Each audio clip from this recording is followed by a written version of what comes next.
C'était l'esprit des samouraïs. Les grands maîtres des arts martiaux japonais, le budo, le judo, l'aïkido, le karaté, le kendo, sont les héritiers des samouraïs. Ils expriment une science incomparable de l'énergie. Ki, l'énergie qui unifie le corps et l'esprit. À travers ces vieilles écoles, découvrons un Japon très ancien et très secret, qui préserve encore aujourd'hui la science du combat propre aux guerriers d'autrefois. Ces écoles où Ryu pratique avant tout la voie du sabre. Le sabre, arme et symbole de rapidité, d'action soudaine, car en mouvement, un sabre tranche aussi vite qu'une balle de revolver. Pourtant, les arts martiaux ou budo sont avant tout une voie de sagesse. Les maîtres enseignent comment utiliser dans le corps et l'esprit l'énergie de l'univers. Cette énergie est subtile, soudaine et illimitée. Est un maître celui qui perçoit cette unité cosmique, céleste et terrestre, et sait la transmettre et l'adapter à chaque être en particulier. La pure énergie du tout devient pur mouvement.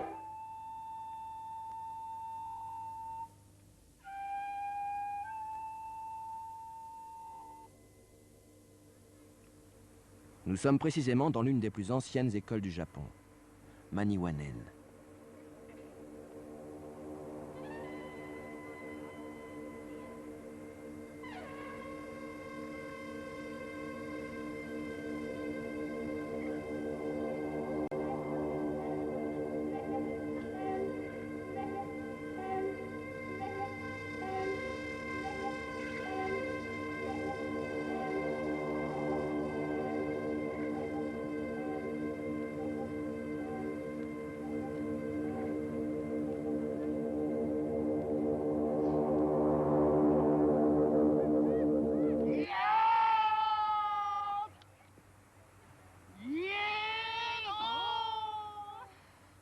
Cette école se caractérise par son cri, ou kiai. Le cri sort du ventre, nommé hara. Car ici, c'est le ventre qui est le siège des forces physiques et psychiques. C'est le hara qui maîtrise le souffle.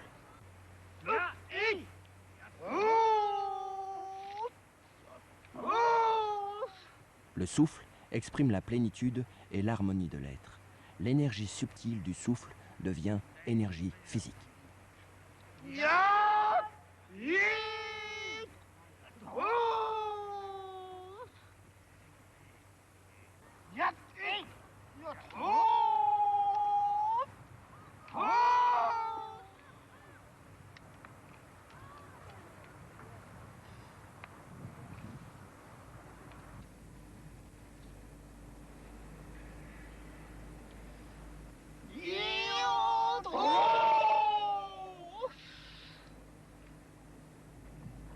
Ainsi, dans l'art du sabre, l'attaque se fait avec le ventre.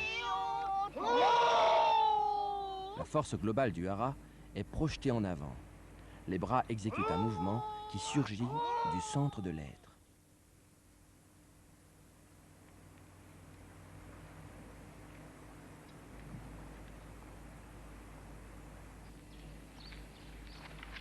De même, l'art de tirer instantanément le sabre hors du fourreau, le yai, art noble par excellence. La vie du samouraï dépendait souvent d'une fraction de seconde, le temps de faire jaillir le sabre.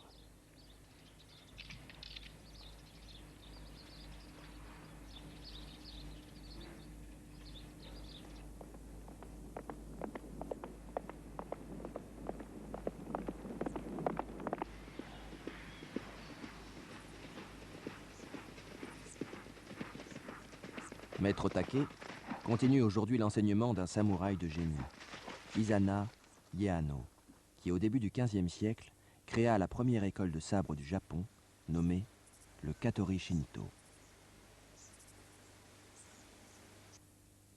Pour Maître Take, l'art guerrier est avant tout l'art de la paix intérieure. Il faut apprendre à gagner sans jamais se battre, dit-il. Ces signes sont ceux de la concentration. Ils ne sont enseignés qu'aux initiés. La concentration est la maîtrise instantanée du centre.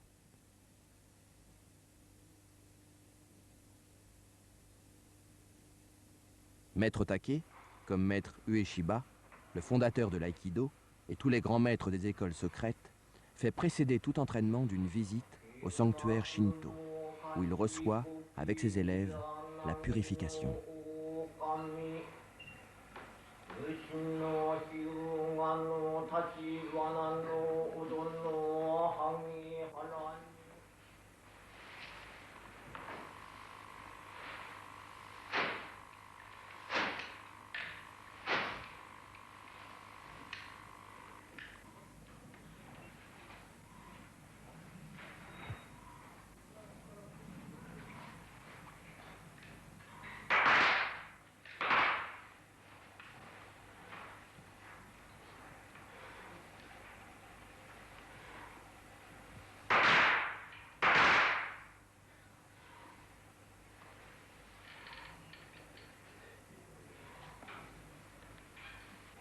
Dans l'art de tirer le sabre, chaque école a son style, mais l'action doit toujours être instantanée.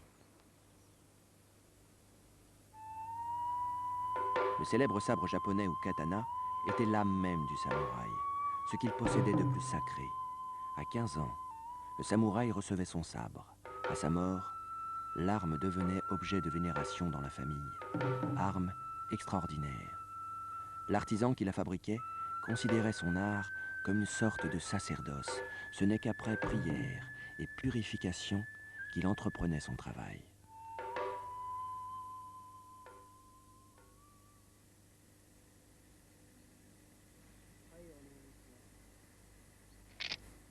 Ce geste sert à faire tomber les gouttes de sang avant de rengainer.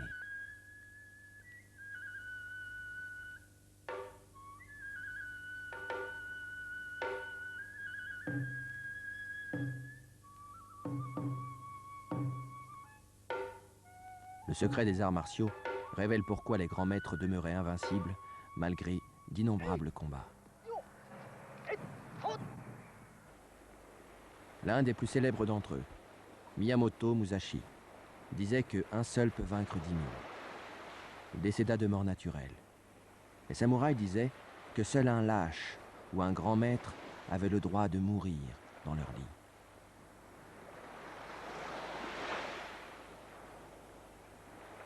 Cette sorte d'invulnérabilité tient au développement d'un sixième sens, au pouvoir de pressentir et d'anticiper une attaque. Pour un grand maître, l'adversaire est transparent. Il sent instantanément d'où va partir le coup mortel. En une fraction de seconde, l'adversaire est hors de combat. La pratique des arts martiaux enseigne le mystère de l'énergie.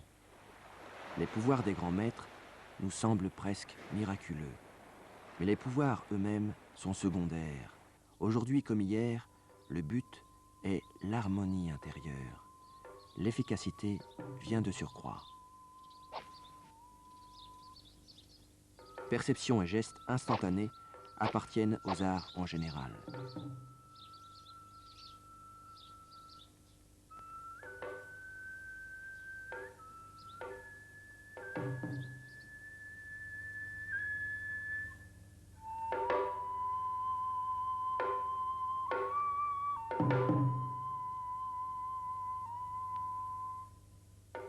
L'art du geste instantané a 1000 expressions.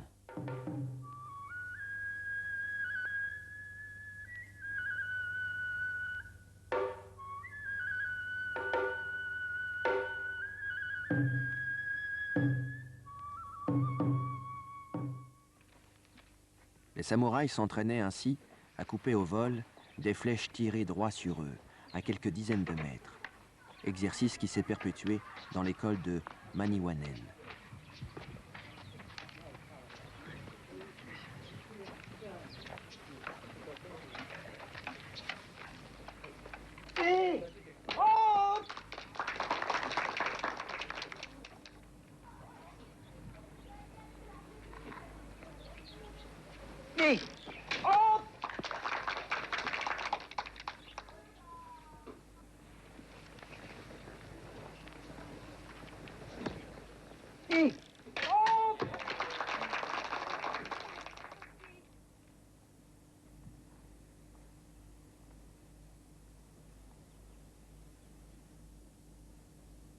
Autre apprentissage, l'efficacité des coups portés. Les samouraïs découpaient au sabre les cadavres des condamnés. Aujourd'hui, maîtres et élèves s'exercent sur des bottes de paille humides ou des bambous.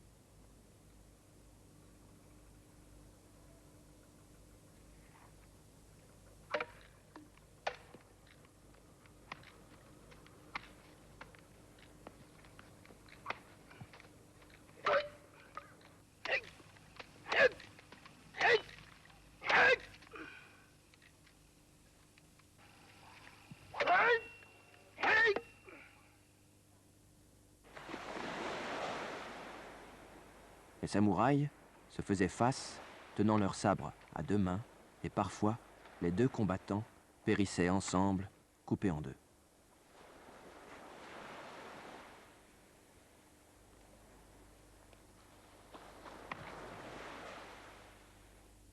Aujourd'hui, seuls les grands maîtres s'exercent avec des sabres aussi tranchants que des rasoirs.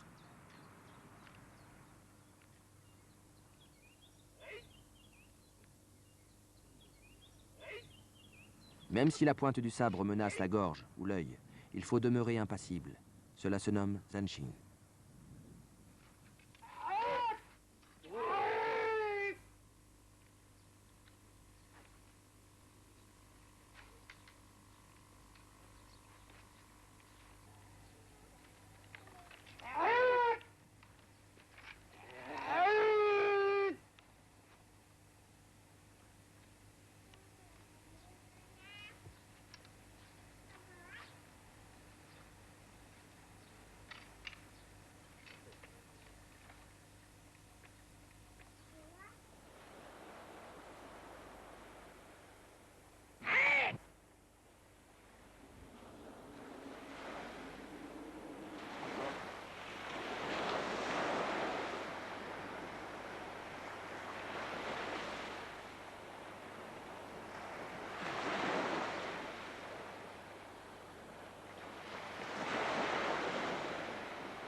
Autre arme analogue au célèbre sabre, l'épée de bois, ou bokken, désormais employée dans toutes les disciplines.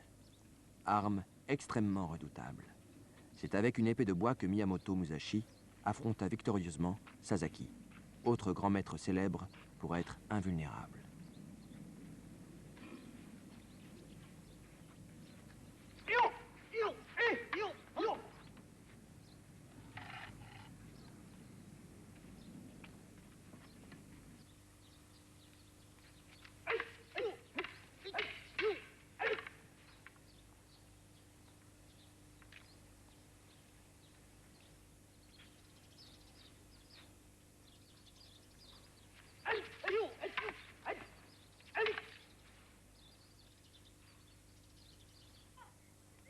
Ces épées de bois restant dangereuses, on les remplaça progressivement par des bâtons ronds.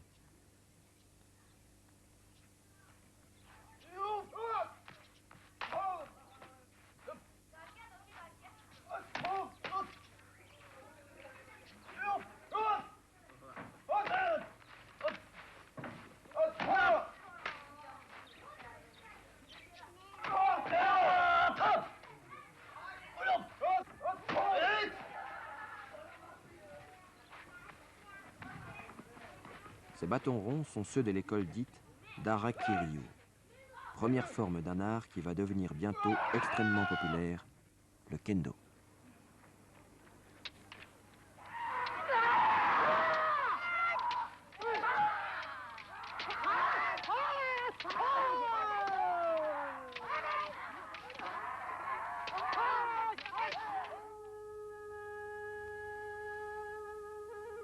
L'arme est ici formée par 3 lamelles de bambou, reliées ensemble et nommées shinai. Une garde protège les mains recouvertes de gants épais. Un casque, la tête. Dans le kendo, toutes les règles concernant le combat au sabre subsistent et sont respectées. On dit que le shinai est revêtu de l'esprit du sabre. Cette école est celle de maître Takano de Kamakura.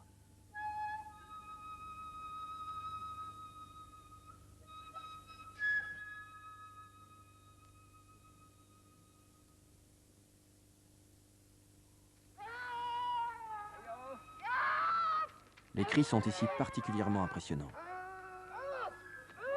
Dans tous les arts martiaux, ces cris, ou kiai, déconcertent l'adversaire et manifestent la libération de l'énergie.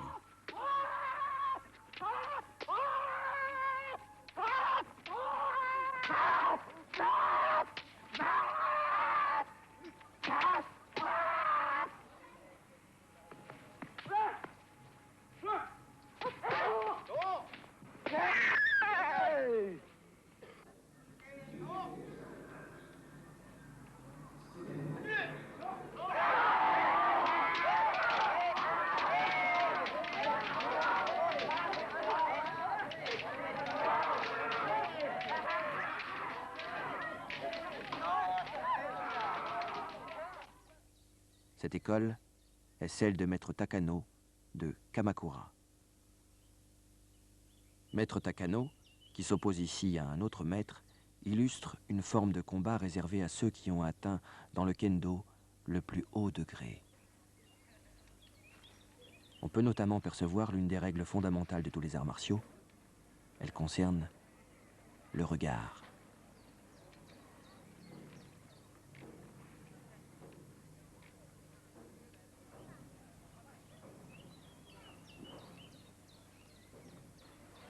Il faut, souligne maître Takano, à la fois voir et ne pas regarder l'adversaire, qui doit être transparent.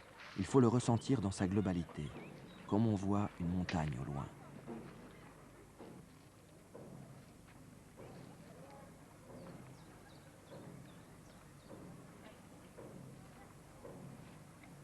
Le plus âgé de ces 80 petits élèves de maître Takano n'a pas 7 ans. Debout, saluer,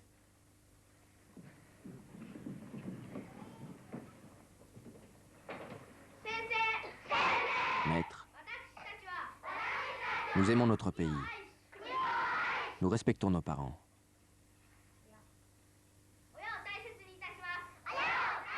Nous respectons le cérémonial de nos traditions. Nous respectons notre enseignement. Nous accomplissons nous-mêmes notre devoir. Nous respectons nos camarades. nous jurons de nous créer un esprit et un corps sains.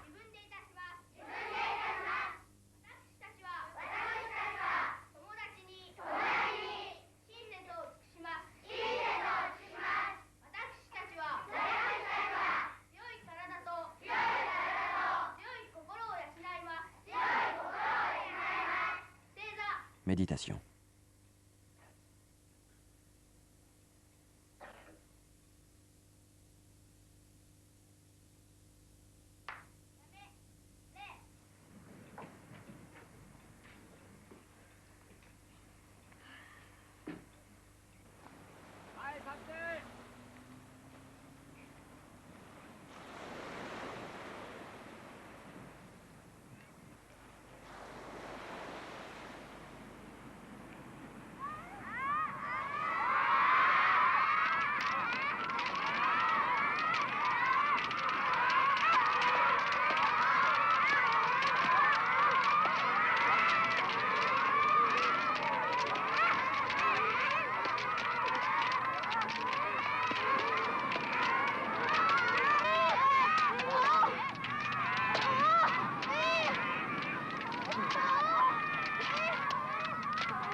Les plus grands maîtres du kendo au Japon, ici Kamimoto et Ishii, se font un devoir d'initier eux-mêmes les plus jeunes enfants.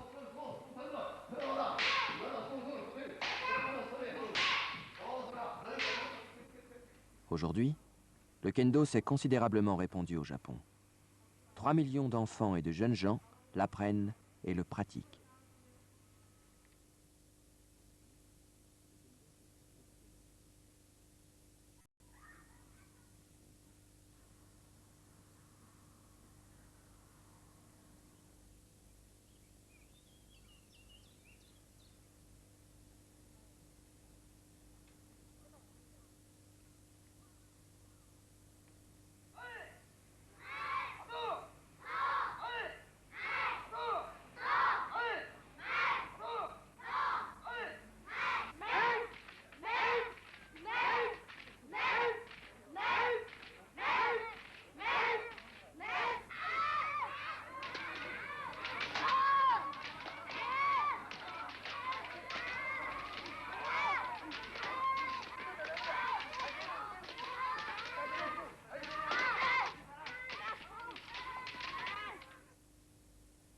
L'une des plus vieilles armes japonaises se nomme le naginata.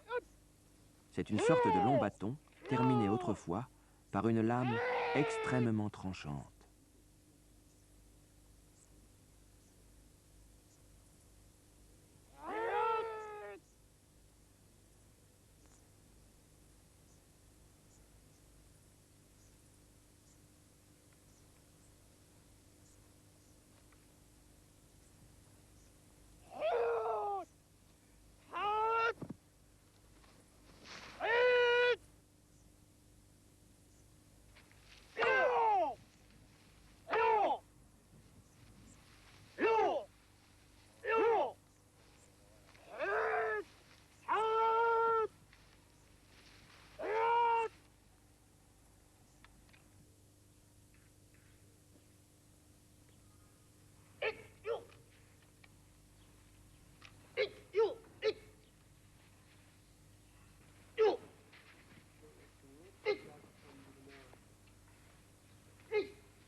Arme utilisée surtout par les femmes qui coupaient les jarrets des chevaux durant les batailles. Encore de nos jours, les femmes ont adopté le naginata. Elles en ont fait au Japon un art très pratiqué et populaire.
La grande tradition du naginata se transmet à l'école de Jikishin Kage-ryu, autrefois dirigée par Madame Terukie Shimada, qui en manifestait la plus pure tradition.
Arme nouvelle et très humble, le bâton long.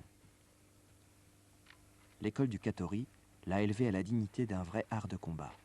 Les moines guerriers du XVIe siècle en firent leur arme préférée, disant que l'humilité du bâton suffisait à vaincre ou à briser le fameux sabre.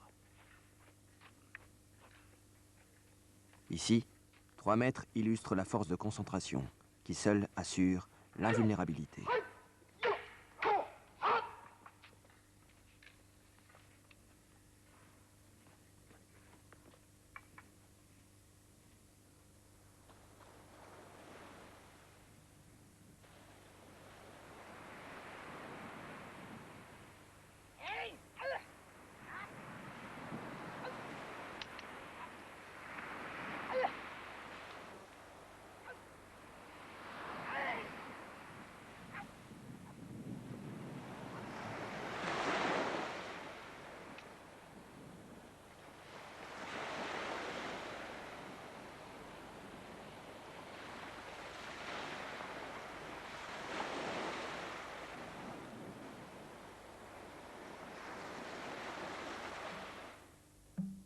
Le sumo, ou lutte à main nue, est le plus ancien et le plus traditionnel des arts martiaux japonais. Il n'existe au Japon qu'environ 50 grands sumotori, certains pèsent plus de 150 kilos.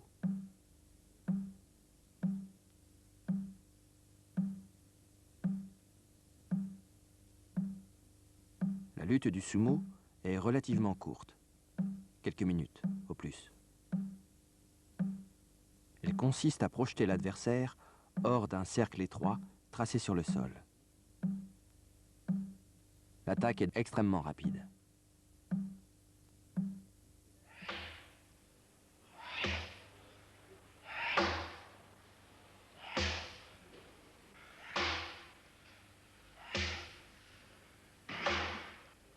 Les lutteurs s'observent, l'un en face de l'autre. Ils se balancent d'une jambe sur l'autre, se saisissent par la ceinture. Dès que l'un d'eux touche le sol ou se trouve hors du cercle, la partie est perdue. C'est donc un combat absolu. Le grand maître mondial de l'aïkido se nomme Kishumaru Ueshiba. C'est dans ce paysage même, à Iwama, que son père, le maître des maîtres, Morihei Ueshiba, fonda l'aïkido.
Une fois par mois, son fils, le maître Kishomaru Ueshiba, vient dans ce dojo d'Iwama honorer la mémoire de son père, selon les rites de la religion Shinto.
La souplesse de l'aïkido, le maintien d'un centre stable, l'art d'utiliser l'énergie de l'adversaire, celui de ne jamais perdre son centre de gravité.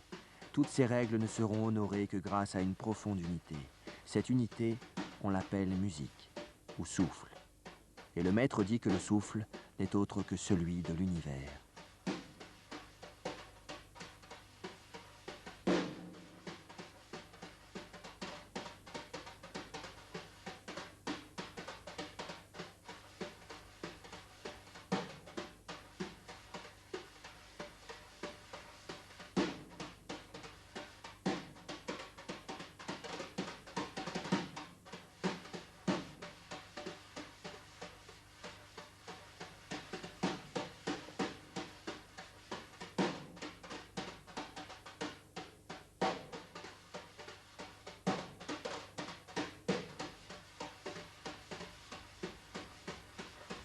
Comme son père, maître Kishomaru Ueshiba projette ses élèves sans même les toucher. Et comme lui, il perçoit par un sixième sens le point précis d'une attaque.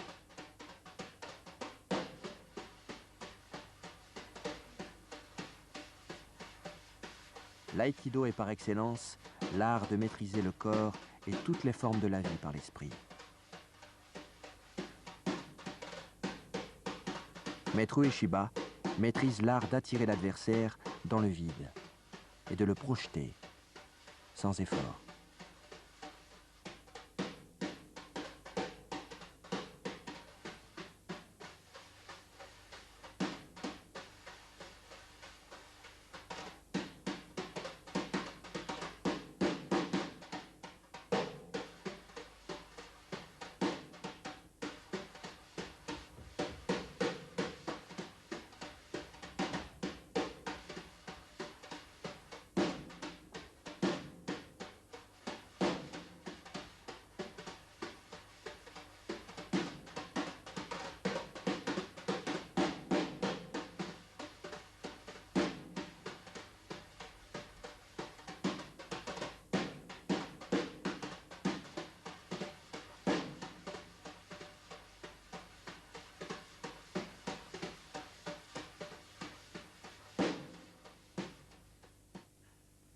Au contraire, maître Yamaguchi, que voici, pratique un aïkido plus dur, car il est aussi maître de kendo.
contemplons une dernière fois l'art très harmonieux de maître Ueshiba.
Nouvelle arme de combat, le kusarigama, ou faucille attachée à une chaîne entraînée par une boule de plomb, arme redoutable. La chaîne, longue parfois de 4 mètres, pouvait s'enrouler autour du cou, du pied ou du sabre de l'adversaire.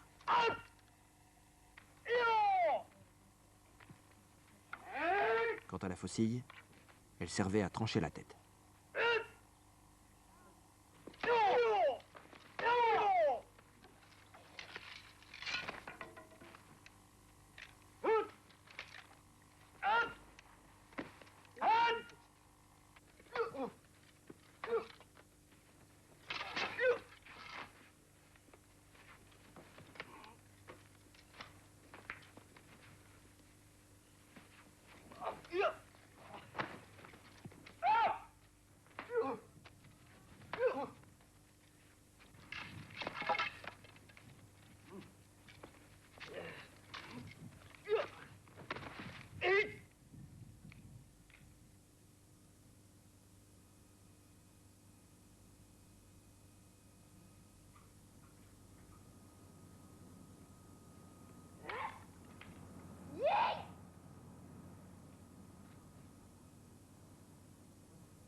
Pendant 300 ans, dans l'île d'Okinawa, les rois interdirent toutes les armes.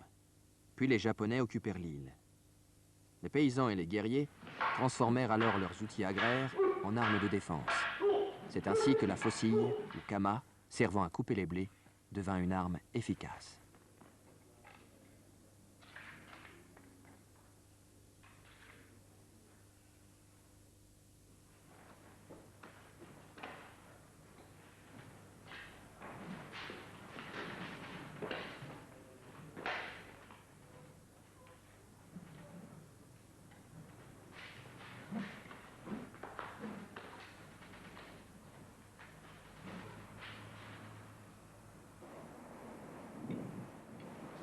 Autre arme traditionnelle d'Okinawa, le sai, sorte d'épieu de fer dont la garde est protégée par 2 crochets.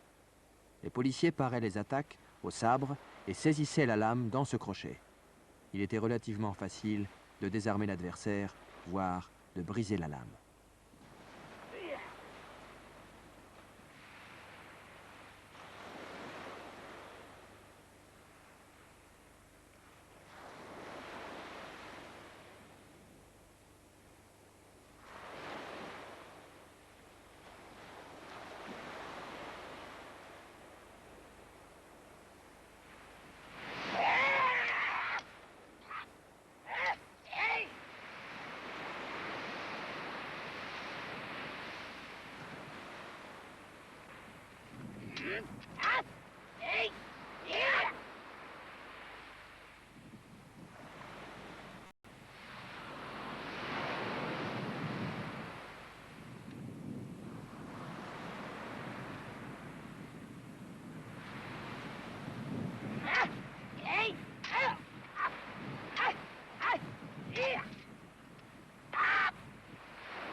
Autre outil agraire transformé en arme, le tonfa, bâton servant à écorcer le riz.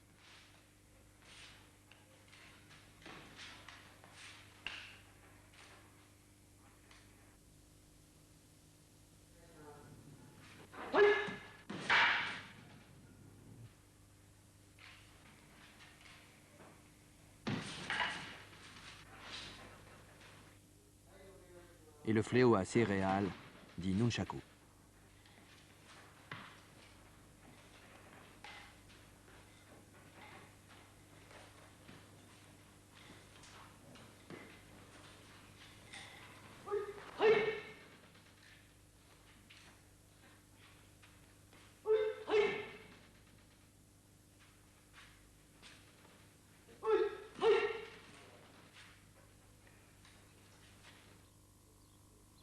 C'est encore dans cette île d'Okinawa que se développa l'art des mains vides, ou karaté. L'école de Shorenji Kempo abrite des moines bouddhistes qui pratiquent le karaté comme complément à la méditation. Leur technique englobe non seulement les poings, mais les sauts et les projections.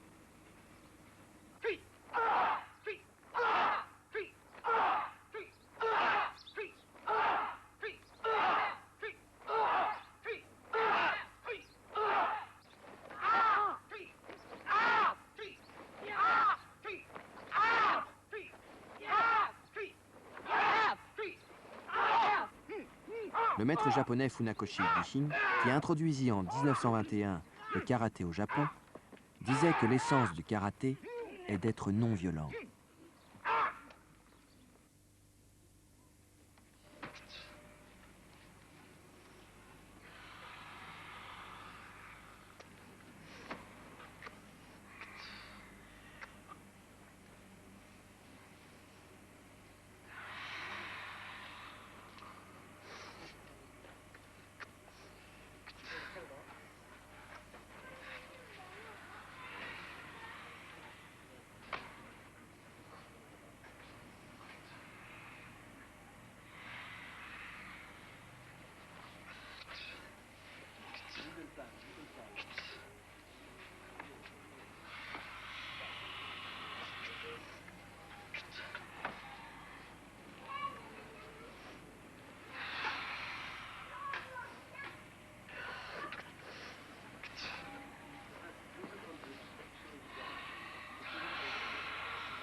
Les samouraïs archers furent de tout temps célèbres pour leur habileté consommée. La tradition japonaise a bien entendu conservé cette forme d'art sous le nom de yabusame ou tir à l'arc à cheval.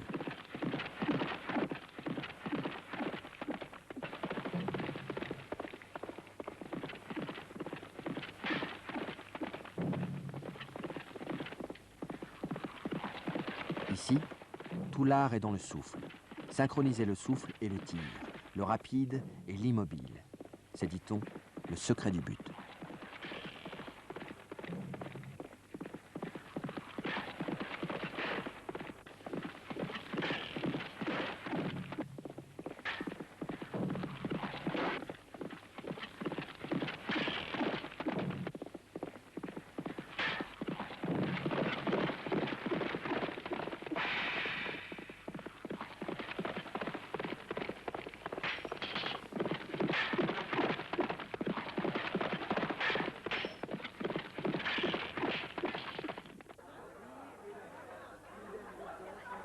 À certains moments, les plus grands temples bouddhiques, tels celui de Sanju Sangendo à Kyoto, ouvrent leurs portes à des tournois réservés aux maîtres et aux jeunes gens. La fête est presque laïque.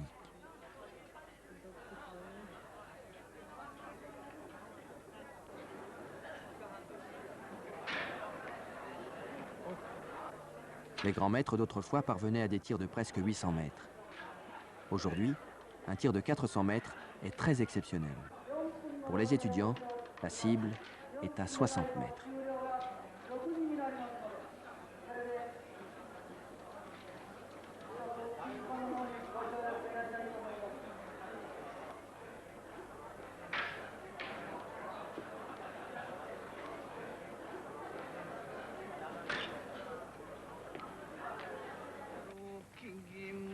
En fait, l'art du tir à l'arc est aussi une expression religieuse.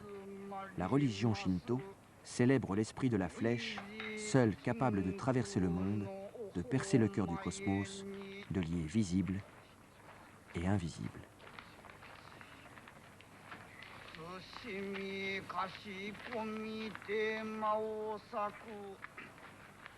そか日はあれども今日の行く日のたる日のおよき日を選び定めておほまえに弓道本田流の室人たち亀岡師範を頭として使いへ祀る名言人図両引き目ののりを使いへ祀りて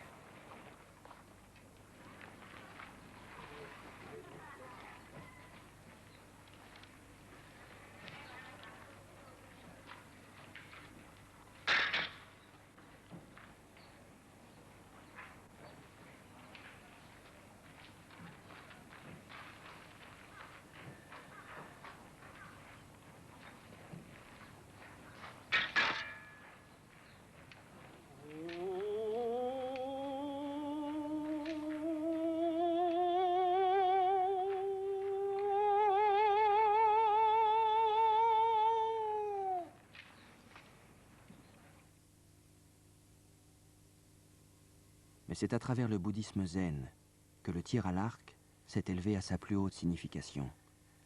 Pour le maître Suhara, l'un des supérieurs du grand temple zen, Engakuji, le tir à l'arc, la méditation et la vie intérieure ne sont jamais séparés.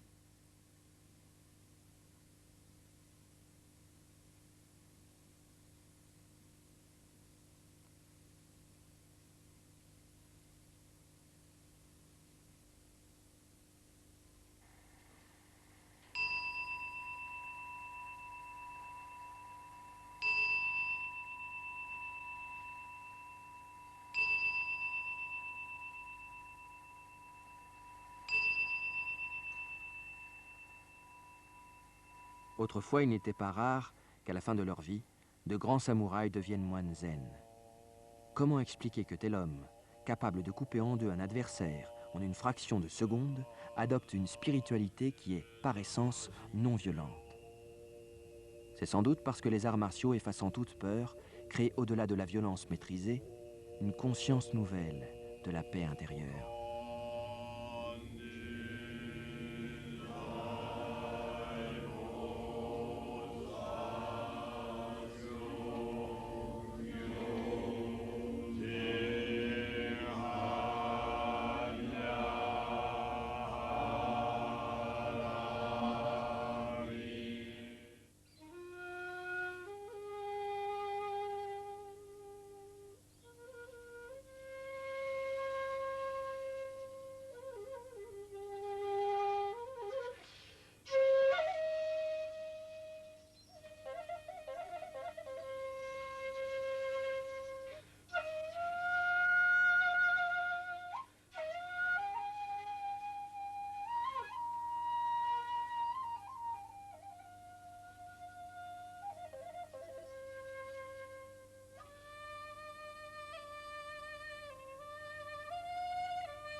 Le maître Suhara, comme tous les grands maîtres du tir à l'arc, n'explique jamais ce qu'il sait. La science du tir, c'est avant tout la pratique du tir.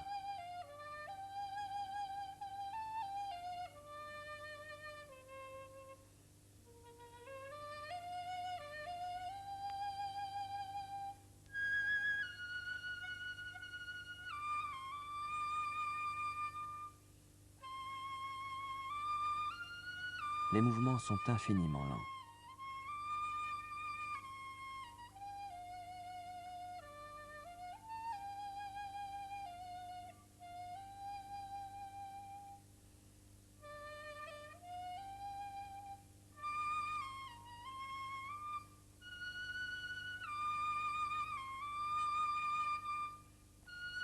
C'est le point de concentration qui doit lâcher la flèche. Alors, seulement, si la volonté ne joue aucun rôle, le tir est pur.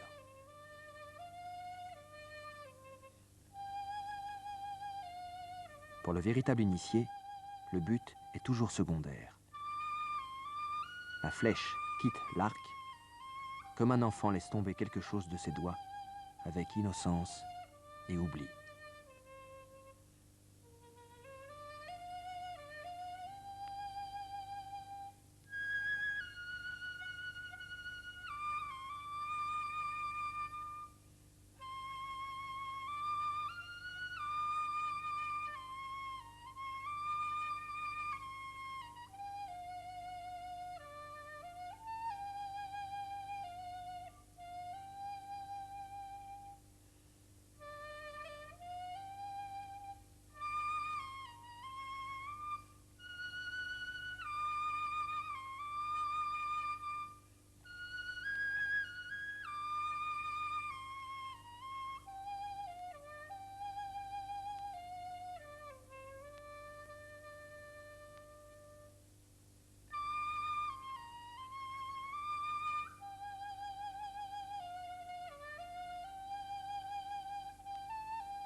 C'est ce qui tire en l'homme qui est seul important.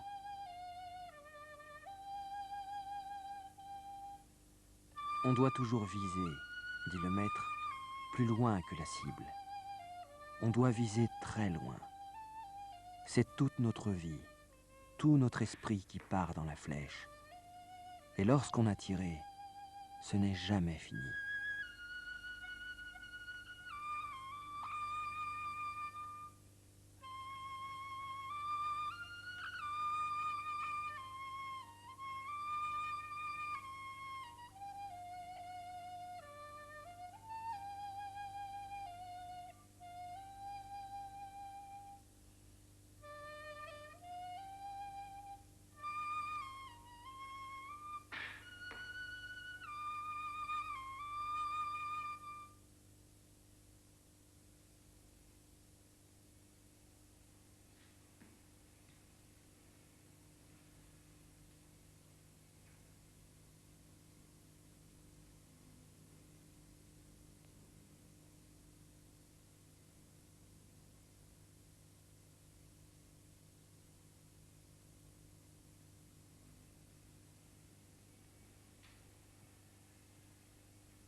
Et lorsqu'on a tiré, ce n'est jamais fini.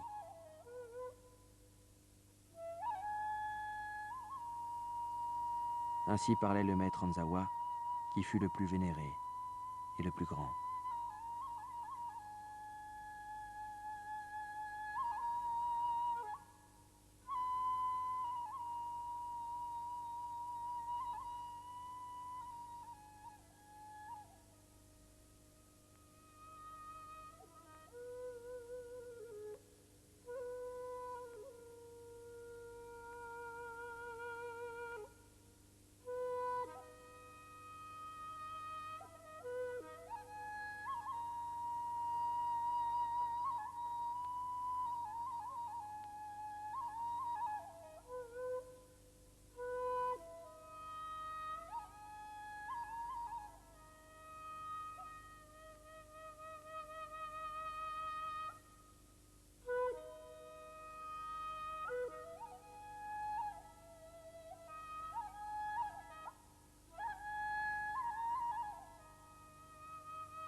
Lui ne visait pas le but.